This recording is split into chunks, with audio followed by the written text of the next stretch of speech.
So let's come into our time of listening to the Word of God. And I've titled this time, Waiting for the Face of God. So a prayer was sent around this week to churches to use. And so I'd like us to join in with that one. An Advent affirmation.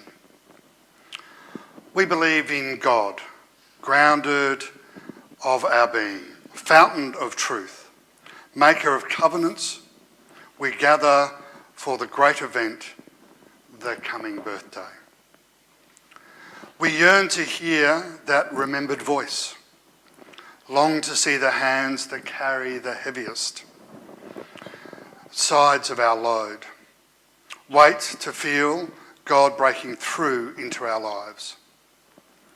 We believe in Jesus Christ, not the story of a pretty baby, not a list of pious duties, but thumping, breathing life, all-embracing love, awesome rage, leaping growth, unassailable, vulnerable humanness, the here and now. We believe in the church, human, fallible, often lost, but keeping the story alive, the story of the in the beginning word, the Jesus of history, the living Christ of now and forever. We believe that when the story is truly told, the hungry are fed, the mute sing, the blind see, and the prisoners go free. Amen. And Emma's going to bring our Bible readings.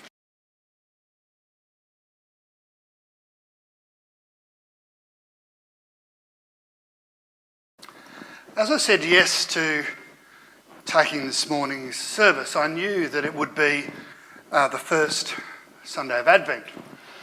And so I assumed it would be some really nice Christmassy reading to work with. But alas, it took me quite a while to work out where these readings actually fitted into the Christian year and the start of Advent. So, waiting for the face of God. Where will this take us? The Christian season has a Christian calendar has a number of seasons and colours. And the start of Christmas is the start of Advent. So Happy New Year. It's a time for us to prepare.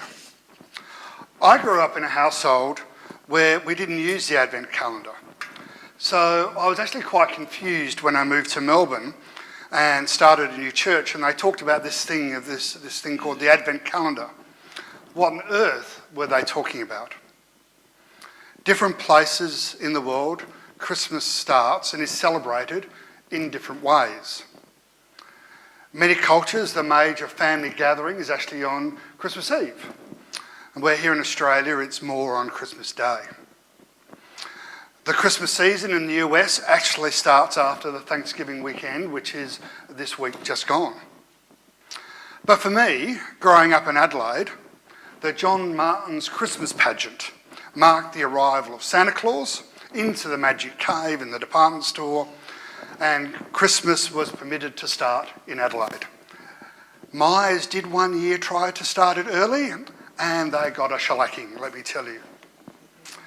So we launch into the Christmas season, but it seems that in some way that the readings from Matthew might sound a bit better in Lent, the season leading up to Easter.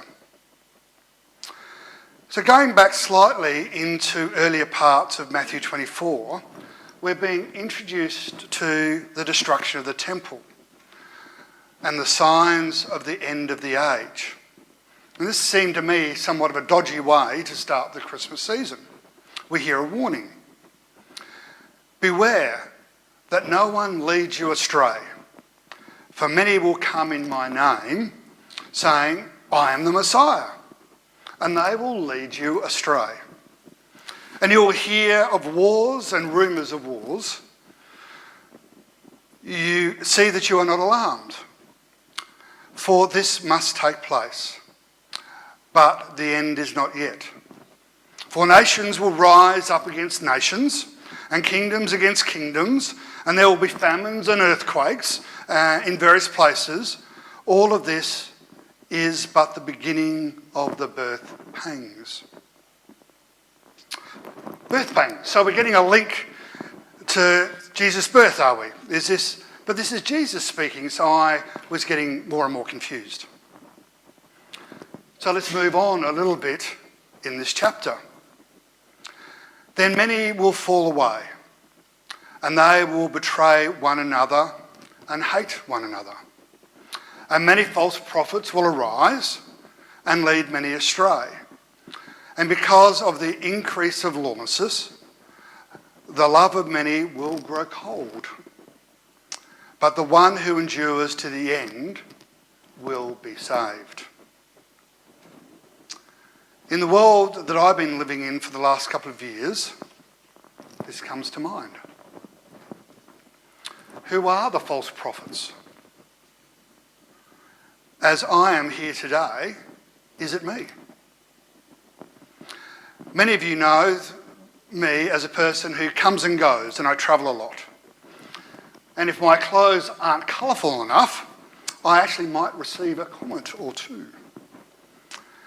Who am I here, and who am I to be preaching here?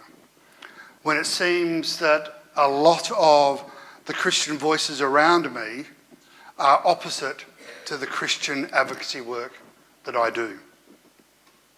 When Falau, who preached in his church that the bushfires are a result of God's punishment for marriage equality and other factors, when the Australian Christian lobby is actively campaigning to stop laws in Victoria, ACT and now Queensland from banning sexual orientation change therapy or gay conversion therapy, and the singly Anglican Archbishop drives a motion through their last synod authorising conversion therapy for transgender people, and various Catholic archbishops have said that same-gender parents pose a risk to their children.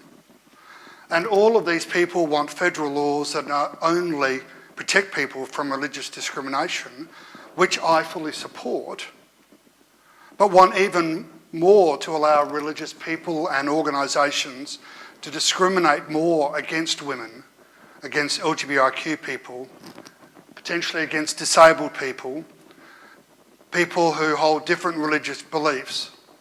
Who am I to speak? Then if anyone says to you, look, here is the Messiah, or there he is, do not believe it. For false messiahs and false prophets will appear and produce great signs and omens to lead astray, if possible, even to elect. Take note, I have told you beforehand. So if they say to you, look, he's in the wilderness, do not go out. If they say, look, he's in the inner rooms, do not believe. Am I, in fact, the false prophet that Matthew is speaking of, that we need to be cautious of?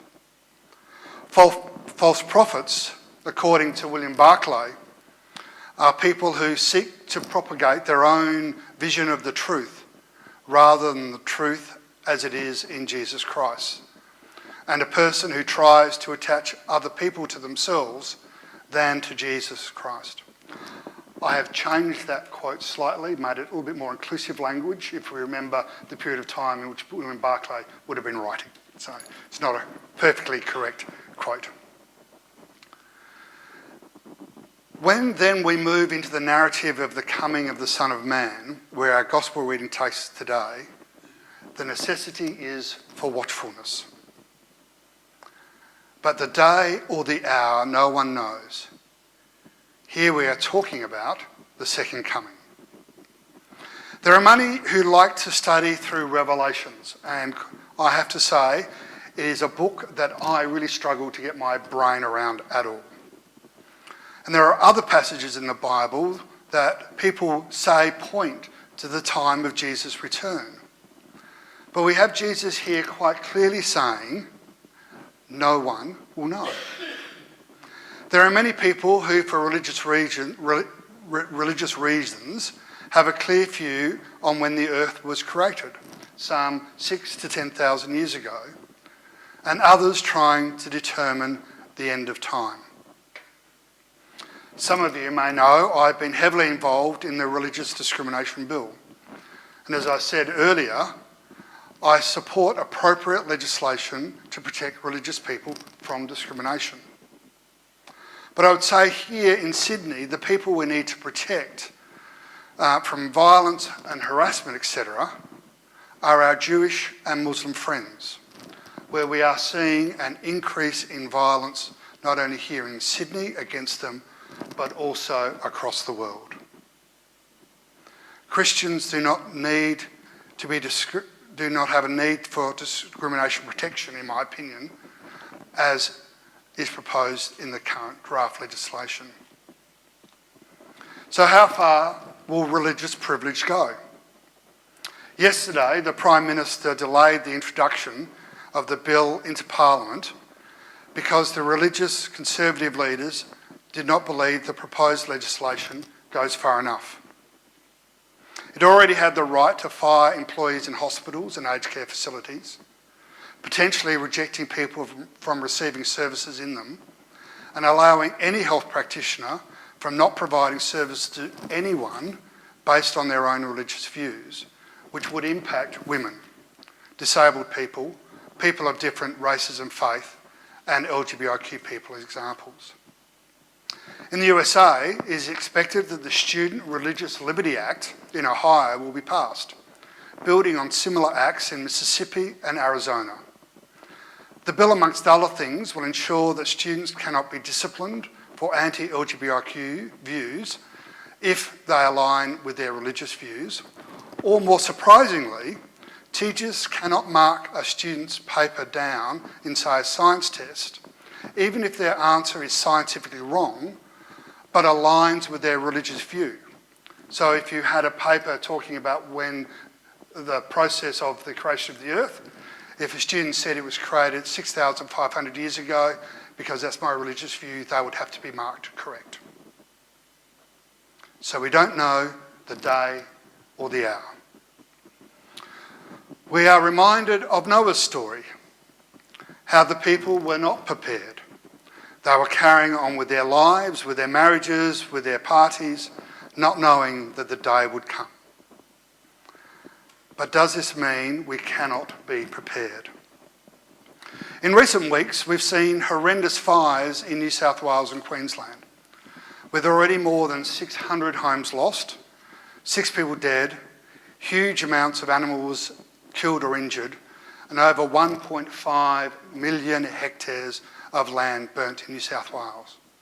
Now, just to put that in context, that 1.5 million hectares is larger than East Timor, which comes in as the 150th largest country in the world out of 199. So there are 149 countries in the world smaller than the area already burnt by the bushfires just in New South Wales. So that is excluding the fires in other states in Australia. And remembering that today not only is the start of Advent, it's the start of the summer season. And so today marks the start of the normal bushfire season. One of the things that I'm honoured to do within our broader church is to sit on the board of Uniting Financial Services. Our church is one of the leading impact ethical investors in Australia. We are signatories of the United Nations Principles of Responsible Investment. And the PRI organisation's CEO, who happens to be an Australian, recently said, "In my own home country, Australia, provides a telling example. The Australian Prime Minister spoke at the General Assembly, telling the world that Australia was taking real action on climate change, but was later fact-checked on several quarters and found seriously wanting. Distressingly, one area where Australia is clearly punching above its weight was revealed in the latest Influence Map report on Trade Group. It lists the Mineral Council of Australia, the Business Council of Australia, the Australian Petroleum Products and Exploration Association as prominent negative trade associations on climate progress, with the MCA securing a position in the global top 10. She goes on saying, civil society wants these obstacles removed. Long-term investors want climate risks addressed, opportunities grasped, and the creation of long-term value.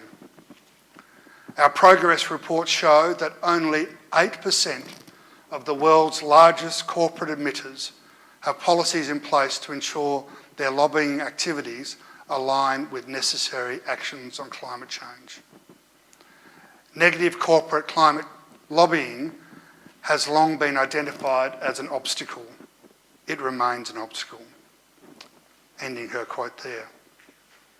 It's pleasing that our church is playing its part in a number of fronts, from financial management and investment decisions, through listening to our youth and supporting their decisions to go on strike from school for climate action. Even though God destroyed most of the known earth in the time of Noah, He has for us a rainbow to remind us that He would not destroy earth and its people again. So back to today's text. We have information on women grinding mills and 2 people in fields.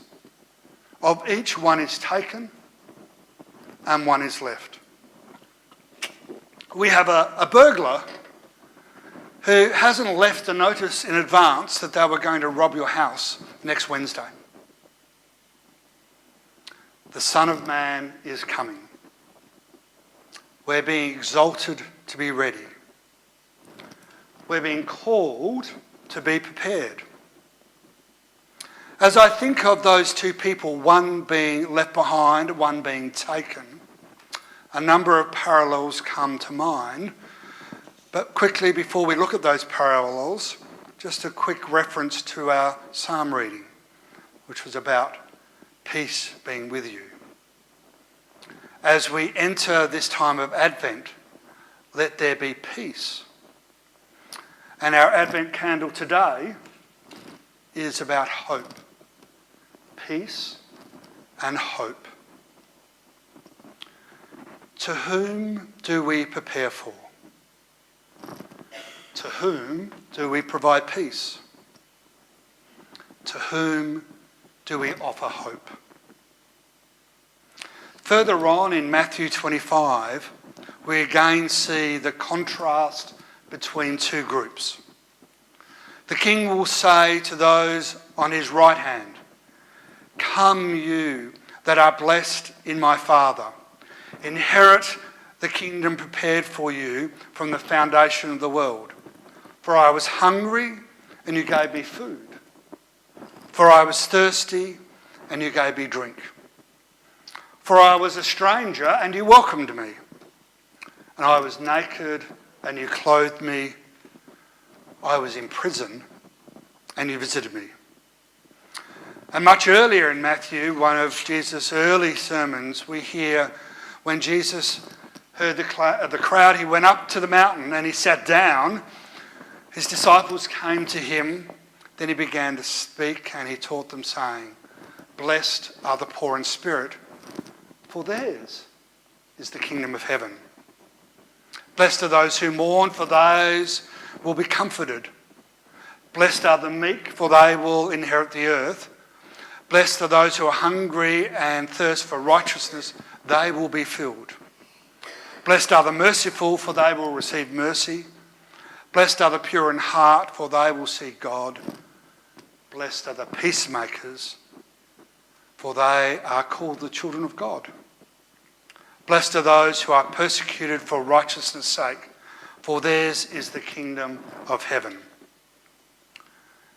Blessed are you when people revile you and persecute you and utter all kinds of evil against you falsely on my account. Rejoice and be glad, for your reward is great in heaven.